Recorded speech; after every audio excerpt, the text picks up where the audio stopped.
My girlfriend is pregnant, so let's get a divorce. Get out of my sight, you 40-year-old who can't have kids, my husband said while holding his lover's shoulder. His lover stared at the ground, trembling. It was easy to understand why. Let me explain who I am. My name is Emery, and I'm a 40-year-old businesswoman.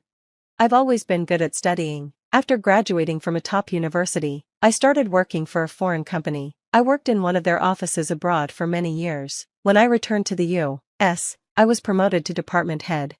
I had a great career, and a wonderful personal life with my partner, Noah. Noah was my university classmate. We started dating when we were both 21. We spent a lot of time together in college, studying and getting to know each other. Our friendship turned into a romantic relationship when he confessed his feelings for me.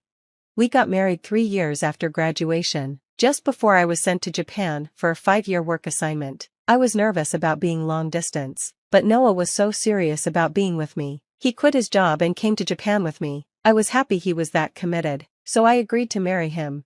We lived in Japan, and I was busy with work. Noah worked part-time at a local restaurant. We often got free food from his job, so I didn't have to cook. It was great not having to worry about dinner every day, and we got to enjoy traveling around Japan on weekends.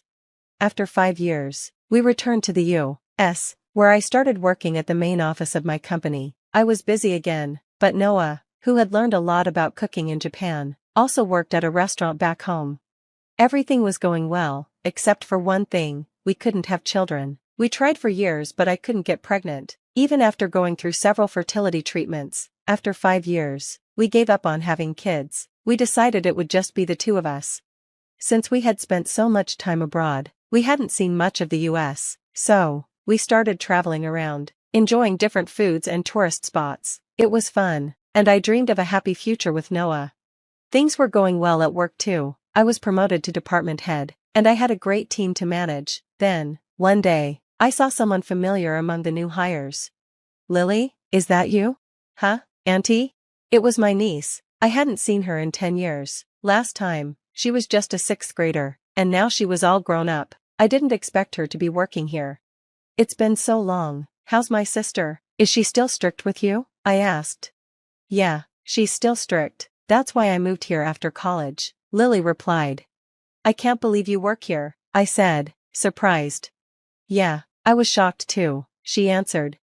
I then joked, "Are you a clerk or something?"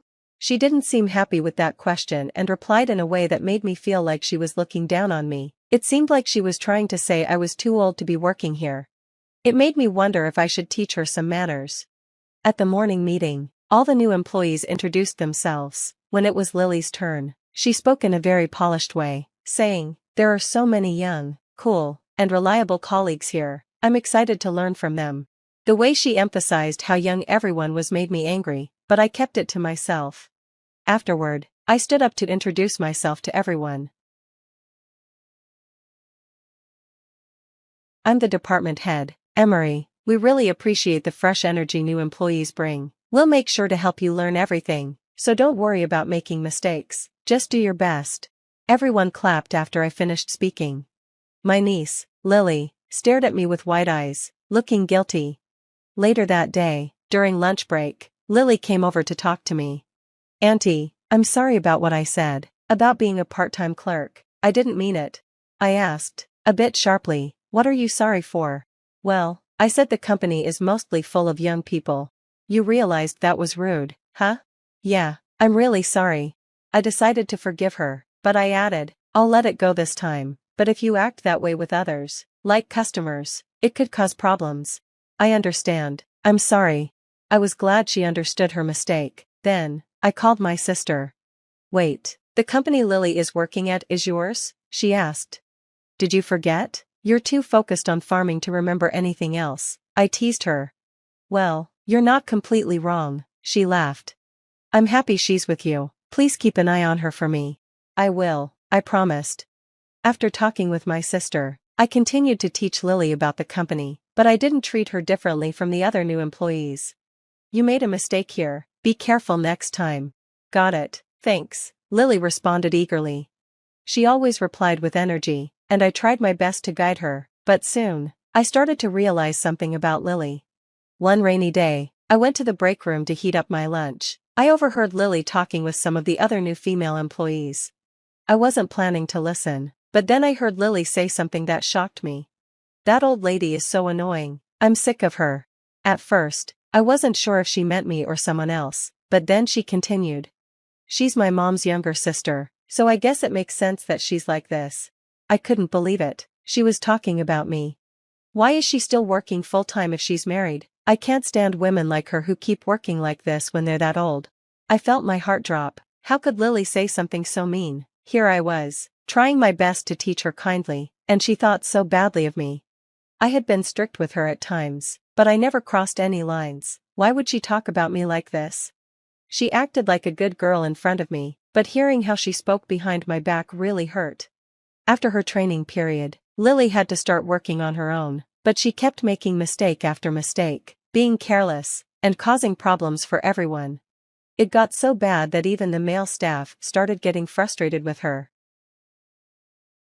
I couldn't believe how someone like Lily even got hired. She graduated from a prestigious university, but her memory was terrible. I started to wonder if her academic record was even true. My colleagues and I had to spend a lot of time fixing her mistakes, and it made everyone busier than usual. At the same time, my relationship with my husband, Noah, was falling apart. "Another late night? Yeah, sorry, please eat without me." "Fine, I already made dinner for both of us." "Sorry, I'll eat the leftovers when I get home."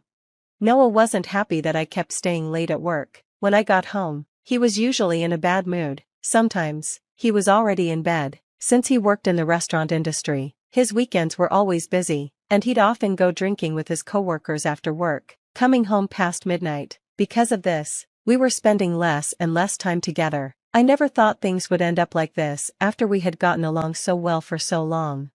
Meanwhile, Lily was causing even more problems at work. She started taking regular time off, claiming she didn't feel well. Even though she made constant mistakes, she could still do some tasks, but by taking so many days off, other people had to take over her work, and everyone had to work more overtime.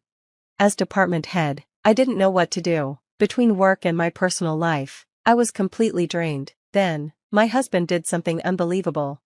It was a weekend. I had just finished dinner and was relaxing at home when Noah finally came in around 11 p.m. As he entered the living room, I noticed someone was following him. "Welcome home." "Oh, we have a guest," I said, looking at the person behind him. It was someone I never expected to see. She had a smug look on her face, but as soon as she saw me, her face went pale. Noah didn't seem to notice anything and began speaking. "This is my girlfriend." "Huh?" "Yeah, and I've decided to marry her." "Wait, what? Marry her?" "Don't be too shocked. She's pregnant with my child." "Excuse me?" "I'm going to take responsibility and marry her. She's only 18 years old, after all." "What, 18? Don't misunderstand. She's graduated high school and is of legal age. This is a legal relationship, and her pregnancy proves that I don't have any issues," he said, looking at me. "It's your fault we couldn't have a baby," he added, as if it was my fault. "My girlfriend is pregnant, so let's get a divorce. Get out of my sight, you infertile 40-year-old, Noah said, wrapping his arm around his lover's shoulders. But his lover, Lily, stared at the ground, shaking uncontrollably. Her reaction was completely understandable. "What is going on, Lily?" I asked. Noah was shocked. "You know Lily?" I couldn't help but laugh. "You two never met after we got married, did you?" "Lily is my niece. She's my sister's daughter." "No way, you two are related?" Noah said, looking back and forth between us in disbelief. Lily kept her head down. "I don't know why she lied to you, but Lily is 22 years old and works at my company." "What?" Noah stammered. I could see he was in shock, but I was shaken, too, by everything being revealed. "Wait, you're not 18? He asked, completely stunned. It turned out they had met on a dating app, which was gross enough, considering Noah was already married. They met up, and Noah acted like a sugar daddy to her. "Don't call me a sugar daddy. I was just helping her because she didn't have money." "It doesn't matter what you call it. You admitted to having an affair and now you want a divorce. You'll have to pay me alimony for this." "Well, I guess I have no choice. It doesn't matter if Lily lied about her age. She's pregnant, and I need to take responsibility." "I agree, that's noble. But it doesn't change the fact that you had an affair. As for me being infertile, I've had tests, and I'm fine. I should be able to get pregnant without any problem. Usually, they don't recommend fertility tests for men, and I didn't want to pressure you, but have you ever thought about getting tested? Huh? She lied to you about her age and other things. Don't you think you should get a paternity test? What? Are you saying Lily betrayed me? Noah seemed unsure about trusting Lily, but she couldn't say anything because she was still shocked that I was his wife. I stepped forward and spoke clearly. I'm going to tell my sister what you did, and we'll report this to the company. I've put up with a lot, but I can't anymore. You complained about me behind my back and called me an annoying old lady. You're terrible at your job. You lied about your age on a dating app, and you caused too many problems. Even if you don't get fired, you won't have any support left. Lily's face turned even paler. If you understand, leave. This apartment is in my name, and when we divorce, you have no right to stay here. Noah, pale-faced, packed his bags and left. I hired a lawyer, sent divorce papers to Noah, and demanded compensation for the damages from both Noah and Lily. Lily's affair became a huge topic at work, since she made so many mistakes and caused so many issues. Her salary was cut, and she was moved to a distant office. Lily couldn't handle it and quit. She had worked hard to get the job, but she barely lasted a few months. It was all for nothing. Well, she got what she deserved. Lily had studied hard to leave the countryside and get into a good university, but once she got there, she became lazy. She used her looks to get other students to do her work while she skipped classes and partied. She still graduated, but she was lazy and useless at her job. Even with good grades and a degree from a good university, she wasn't good at her job. Of course, I told my sister everything. She was furious and brought Lily back to the countryside. Now, Lily has to help on the farm every day and uses almost all of her money to pay me back. She only gets a small allowance for herself. By the way, it turns out the father of Lily's child wasn't Noah. She had other men supporting her, but when she got pregnant, they all left. Noah was the only one who believed the baby was his and said they should be together, but once he found out the baby wasn't his, he left her too. My sister is now helping Lily raise her child, which is partly why she brought her back to the countryside. I hope Lily changes a little after becoming a mother. Noah is still working at the restaurant, but his life is tough. He's struggling to pay what he owes me, living alone and constantly worrying about his debt. As for me, I'm focused on my career. I keep my employees in check and work hard every day. My worries are gone, and I hope from now on, I can live a fulfilling life. Thank you for watching.